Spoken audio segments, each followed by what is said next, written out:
네, 그러면 여기서 정부가 오늘 발표한 내년도 경제정책 방향 주요 내용을 홍남기 경제부총리에게 직접 들어보도록 하겠습니다. 네, 부총리님 어서 오십시오. 네, 안녕하십니까. 네, 앞서 보도에서도 보셨지만 그동안 정부 주도로 이제 소득 주도 성장 또 일자리 확대 정책 이런 부분을 내년도부터는 민간 투자 그러니까 민간 주도로 경제 정책의 그 패러다임을 바꾸겠다 이렇게 이해를 해도 되는 겁니까? 패러다임 전환까지는 아니고요. 네. 어차피 소득주도 성장과 혁신성장, 공정경제의 3축은 그대로 견지가 됩니다. 다만 내년에 어려운 경제 상황을 감안하여 네. 우리 경제의 경제 활력을 제고하고 경제 체질을 전환시키는데 우선적으로 역량을 집중하겠다는 말씀을 드립니다. 네. 그동안 최저임금 인상 속도가 너무 빨라서 소득 분배가 오히려 악화되고 부작용이 많았다. 뭐 이런 지적을 정부가 일정 부분 공식적으로 수용을 한 것이다. 이렇게 이제 이해가 되는데요. 그러면 소득 수도 정장 정책에 일정 부분 수정이 있을 것이다. 이렇게 이해를 해도 됩니까? 예, 두 가지인데요. 저는 소득주도 성장의 내용상 사회 안전망을 강화한다든가 저소득 취약계층에 대한 소득 기반을 강화하는 것은 오히려 더 속도를 더 늘려나가야 될 거로 생각이 됩니다. 네. 다만 시장에서 우려하는 최저임금이라든가 52시간 근무제와 같이 일부 우려했던 정책에 대해서는 경청하여 이에 대해서는 정책 수정 또는 정책 보완을 해 나가겠다는 말씀입니다. 아, 그렇군요. 네.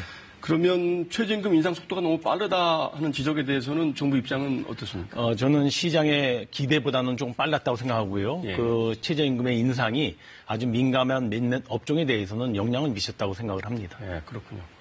일자리 문제를 보면요. 지금 지난달 고용 동향을 보면 잠깐 반짝 좋아지는 것 같긴 한데 그래도 작년에 비교하면 평균 절반도 안 되고 또 청년 실업률이 굉장히 높단 말이죠. 네. 이런 게 다 최저임금의 급속한 인상과 연관이 돼 있다 이런 지적이 있는데 이 부분 어떻게 생각하십니까? 예, 사실 고용 지표가 부진하게 나온 것은 제가 경제를 맡는 입장에서 굉장히 안타깝고 국민께 송구스럽게 생각합니다. 그러나 이와 같이 고용 지표가 부진한 것이 오직 최저임금 때문만은 아니고요. 네. 우리 경제가 전체적으로 활력을 잃었던 것, 투자가 저조했고 또 구조조정 과정이 좀 지연된 것들, 그다음에 인구 구조의 변화 같은 여러 가지 요인들이 저는 복합적으로 작용됐던 것이고요. 그러나 저는 최저임금의 급격한 인상이 일부 영향을 미쳤다고 보기 때문에 이에 대한 정책적인 보완 조치를 이번에 하게 된 것입니다. 아, 그렇군요. 경제 활력이 많이 떨어졌다고 말씀하셨는데 그래서 내년도 성장률을 2.6, 2.7 정도 잡으신 거 아니겠습니까? 네, 그렇습니다. 이제 국민들은 그런 이제 막연한 숫자가 어느 정도 이제 실감이 안 되는데 지금 현재 우리 경제 상황이 얼마나 안 좋은 건지 좀 솔직하게 좀 말씀을 해주시죠. 예, 사실 우리 경제의 잠재 성장 경로가 저는 2.9% 전후라고 생각을 합니다. 그래서 내년도에 정부가 2.6 내지 2.7% 정도의 성장을 목표로 제시한 거는 우리 경제가 당연히 안정적으로 가야 될 잠재 성장 경로보다는 다소 밑돈다고 보겠습니다만은 일단 내년도에 경제 여건이 너무 안 좋습니다. 그런 상황에서 오늘 발표했던 경제정책 방향의 모든 정책 수단을 동원해서 내년에 2.6 내지 2.7%의 성장만큼은 반드시 이루도록 노력을 하겠습니다. 목표대로 좀 달성됐으면 좋겠는데요. 이제 일자리 문제를 좀 더 여쭤봐야 될 것 같은데 그동안 노동시간 단축에서 이제 탄력근로 단위기간 확대하는 문제를 놓고 경영계는 6개월에서 1년까지를 얘기하고 있지만 지금 노동계 반발이 엄청 큰 상황 아니겠습니까? 이 중재를 어떻게 하실 겁니까? 예, 일단 지금 경사노위에서 이와 관한 논의가 진행 중에 있습니다. 저는 다 탄력근로제에 대한 단위 기간이 현재 3개월입니다만은 시중에서 또는 시장에서 굉장히 힘들어하기 때문에 그러한 분야를 반영해서 저는 그것이 단위 기간이 확대돼야 된다고 보고요. 이에 대한 경사노위의 논의가 잘 진행이 되면 저는 2월 달에 이와 같이 입법적으로도 마무리되지 않을까 이렇게 생각을 합니다. 반드시 저는 가능한 한 빠른 시일 내에 이 단위 기간 확대가 이루어졌으면 하는 것이 소망입니다. 이거 이제 정부의 바람인데 그게 지금 이제 정부안이 6개월 아니겠습니까? 근데 노동계는 절대 안 된다고 하는 거 아니에요? 정부안이 6개월은 아니고요. 경사노위에서의 이제 합리적인 논의에 따라 결정될 텐데요.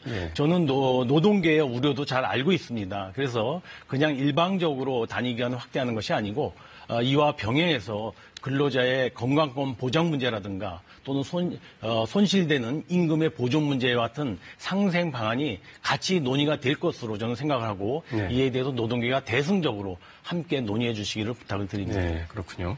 이게 이제 오늘 발표하신 이제 내년도 경제정책 네. 방향인데 여기 내용에 보면 규제개혁 관련된 부분에서 이제 공유경제를 언급하면서 네. 최근에 가장 논란이 됐던 카풀 문제가 빠져 있단 말이죠. 그래서 이제 요거 관련돼서 저희 정치부 최용원 기자가 오늘 취재한 내용이 있거든요. 요거를 네. 보시고 계속 말씀을 이어가시죠. 예, 그렇게 하시죠. 택시업계가 예고한 대규모 카풀 반대 집회가 사흘 앞으로 다가온 오늘 국토부와 민주당 택시 카풀 TF가 비공개 당정 협의를 열었습니다. 택시업계의 거센 반발로 정부 중재안이 쉽게 수용되기 어려운 상황에서 당정은 사회적 대화를 통해 접점을 찾자는 결론을 내렸습니다.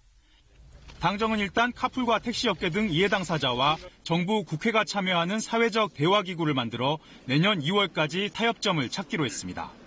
2월 임시국회에서 택시 산학금 폐지 관련 법안을 비롯해 택시업계가 요구하는 현안 법안들을 통과시키는 등 택시 카풀 간 상생 방안을 적극 모색하겠다는 겁니다. 대화 기간은 일단 60일로 하되 추가 논의가 필요하면 한 달을 연장하기로 했습니다. 당정은 택시 4개 단체에 이 같은 방안을 제안하며 오는 20일로 예정된 집회를 열지 말아줄 것을 요청했습니다. 택시업계는 여전히 카풀 전면 반대의 목소리가 높지만 사회적 대화에 대해선 긍정적인 기류도 감지됩니다. 지금까지도 안 됐는데 2, 3개월이 지난다고 달라질 수 있겠나라고 하는 부정적 의견이 있는데요. 그 진정성을 믿고 해야죠. 민주당은 내일 이해찬 대표 주재로 택시 4개 단체와 간담회를 열고 사회적 대화 추진에 대한 최종 합의에 나설 계획입니다. KBS 뉴스 최영원입니다. 네, 보신 것처럼 이제 네. 시간을 2-3달 더 갖자는 그런 네. 말씀이신데 그동안 결국 이렇게 이제 정부가 갈등 중재를 빨리빨리 못하고 이래서 택시 기사분도 최근에 뭐 극단적인 선택을 하시고 했는데 정부의 갈등 조정 능력에 문제가 있는 거 아니냐 이런 지적에 대해서 어떻게 생각하십니까? 예, 이와 같이 공유 경제 이슈는 이해관계가 첨예하게 대립된 영역입니다. 네. 그래서 저도 이 부분에 대해서는 두 가지가 중요하다고 생각하는데요. 사회적 대화와 타협 그리고 이해관계인의 이익을 보호할 수 있는 상생 방안 마련. 네. 저는 이 두 가지가 있어야 추진이 가능하다고 봅니다. 그리고 이 공유 택시 문제에 대해서도 정부가 그동안 이 두 가지 원칙에 의해서 굉장히 노력을 해왔는데 다만 최근에 그 어떤 좀 일어나지 말아야 될 사건 때문에 이거에 대해서는 저는 좀 더 사회적 대화가 더 필요하지 않을까 해서 네. 아까 보도에도 잠깐 나왔습니다만 아마 그러한 측면에서 지금 움직임이 있는 것 같습니다. 네. 네. 이제 2달 안에 조정이 될 수 있다고 전망을 하십니까? 일단 저는 이제까지 그 택시 노조 측과 거의 6개월 이상 논의를 해왔습니다. 그래서 택시 노조를 위한 그리고 기사분들을 위한 정부 국토부의 이 상생 방안을 잘 설득을 전달하면서 하면 어느 정도 또 결실이 있을 수도 있겠다 이렇게 생각을 하고 있습니다. 예, 얼마 전까지만 해도 뭐 경제 정책과 관련해서 원톱이다 투톱이다 논란이 많았지 않습니까? 네. 그럼 부총리께서는 본인이 경제 정책이 원톱이라고 생각을 하십니까? 예, 제가 누차 말씀을 드렸지만 경제부총리가 앞으로 경제 정책에 대해서는 원톱이란 포럼보다도 제가 대표를 해서 정책을 이끌어 나가고요. 책임도 저는 경제부총리가 져야 된다고 생각을 합니다. 다만 경제부총리가 혼자 한다는 것이 아니고 내막적으로 청와대의 정책실장과 수석들과 저는 내부적으로는 치밀하게 소통이 있어야 된다고 생각을 합니다. 그래서 내부적으로는 같이 소통을 하고 조율을 하되 대외적으로 표현은 경제부총리가 나서서 하는 것이 국민들에게 일목요연한 모습을 보여주는 게 아닌가 이렇게 생각을 합니다. 마지막 질문 하나 드려야 될 것 같은데요. 이 공기업의 안전의 외주화 문제 이거 어떻게 해결하실 겁니까? 예, 저도 이번에 안타까운 사건이 일어나서 굉장히 송구스럽게 생각을 합니다.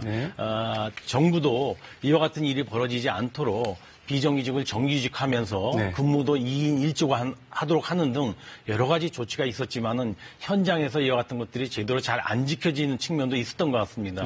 이번에 KTX 탈선 사고라든가 또는 온수 배열관 파열 사건처럼 공공기관들이 지켜야 할 일들이 제대로 지켜지고 있는지 지금과 같이 외주화 작업도 제대로 되고 있는지를 차제에 관련 공공기관에는 전수조사를 통해서 한번 진단해보고 대책을 마련해 나오자 합니다. 네, 알겠습니다. 지금까지 홍남기 경제부총리였습니다. 오늘 말씀 고맙습니다. 감사합니다.